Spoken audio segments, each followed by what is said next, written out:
Hey guys, Carlos Colon here with Georgia Perimeter Homes, and today we're going to be talking about real estate and cryptocurrency.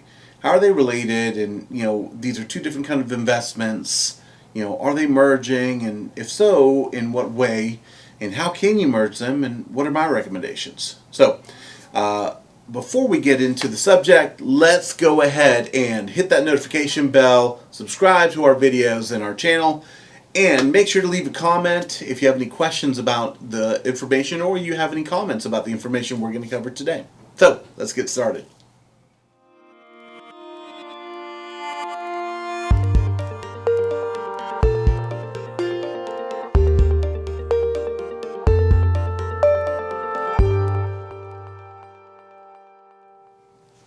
All right, let's jump in. So, cryptocurrency. If you don't know what that is, you probably shouldn't be watching this video. Learn that first. Real estate. Okay.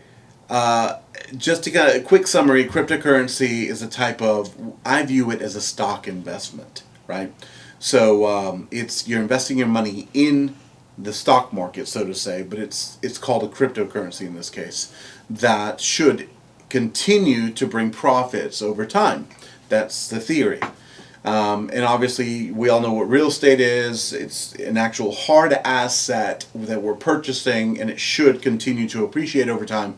And the theory is that cryptocurrency should do the same thing. Well, we've started to see in the last 4 or 5 years or so that people have been kind of combining some cryptocurrency with their purchases. What do I mean? We've seen this a lot in luxury homes. Let's say that you've got a $2 million property and the homeowner says, you know what, I'm willing to accept monetary, so actual, a bank mortgage and cryptocurrency in some kind of, combination as a payment for this purchase. So that is actually allowed today. In some cases there's nothing wrong with that, but if you're going to go down this road, you really need to know what it is that you are actually doing and what are some of the pros and cons in this. And this subject matter is way too long for me to cover everything, so I'm going to give you a basis for what things to look out for.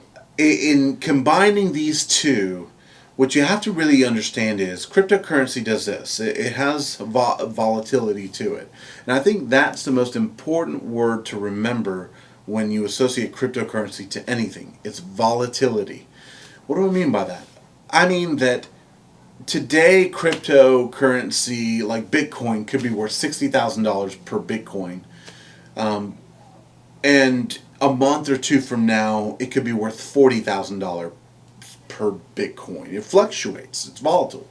The real estate market doesn't do that. And so if you're combining these two, let's say that my house is worth $2 million and I say, give me $1 million cash, or maybe not cash, maybe it's a mortgage, and give me the other $1 million as Bitcoin in Bitcoin. Okay, well, maybe Bitcoin in that particular day or the day you go into contract is worth $60,000 per Bitcoin. But here's a problem. For example, a month from now, 2 months from now, when you go to close on that property, Bitcoin is worth $50,000 per Bitcoin.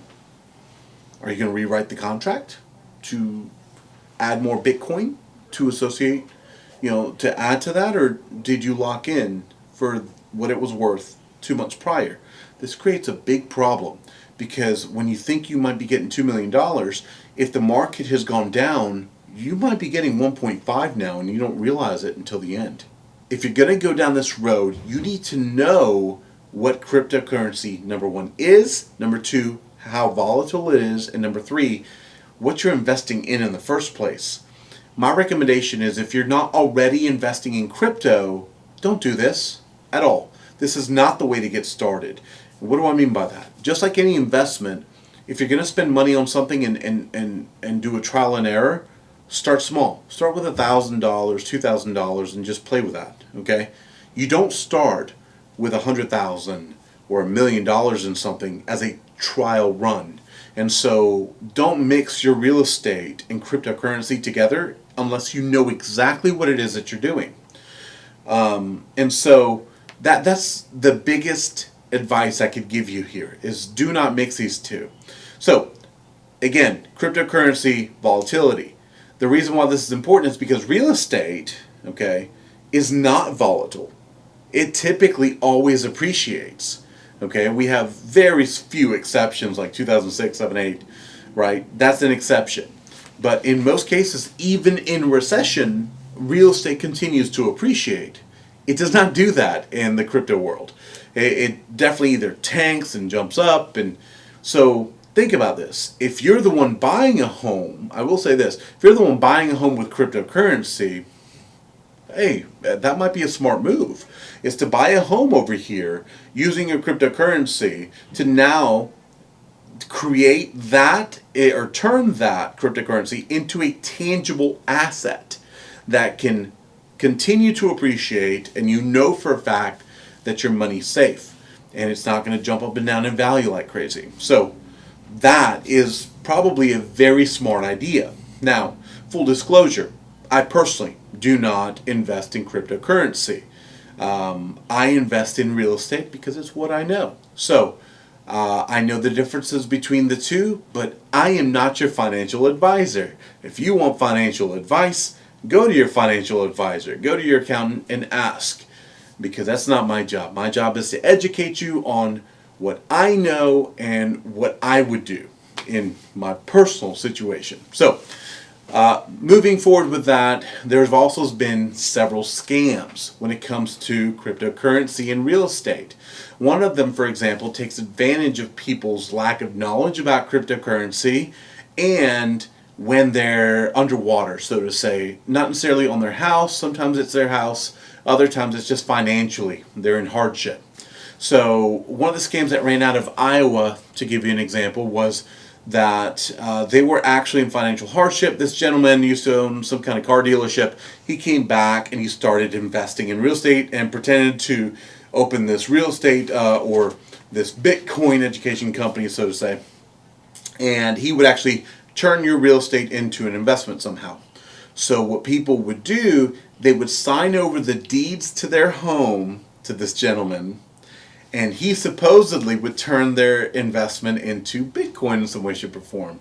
He would scam people out of the equity difference. Long story short, scam them out of the equity difference that they had in their home and pull it out into the cryptocurrency world. And he actually would just basically run away with this. So he got caught, luckily, but he not before trying to escape the country. And the family in Iowa, I believe, they actually ended up having to sell their home, and they did get their equity back in hand, so they could go buy another house. But I'm telling you, if you do not know the crypto world, this is not the way you start. So please keep these completely apart. These are two completely different types of investments. But like I said, if you are really high in the investing world in cryptocurrency, it would probably be a very wise situation for you and decision for you if you were to go from cryptocurrency into real estate. Obviously, real estate's what I know. But if you buy that at a really good rate at that point, and then at that point your investment is appreciating, you're going to have stable increases in what you have there. And just like cryptocurrency might be easier to cash out than real estate, because in real estate you either have to take out a home equity line of credit or refinance your house or sell it in order to get the cash out. But the appreciation's there year over year. So there's a lot we can go into this, but again, in summary, don't do it unless you've got a lot of experience with cryptocurrencies. That's it for today. Guys, if you want to check out some great houses, check out our website at georgiapermanenthomes.com or give us a call at 770-314-1285. Thanks.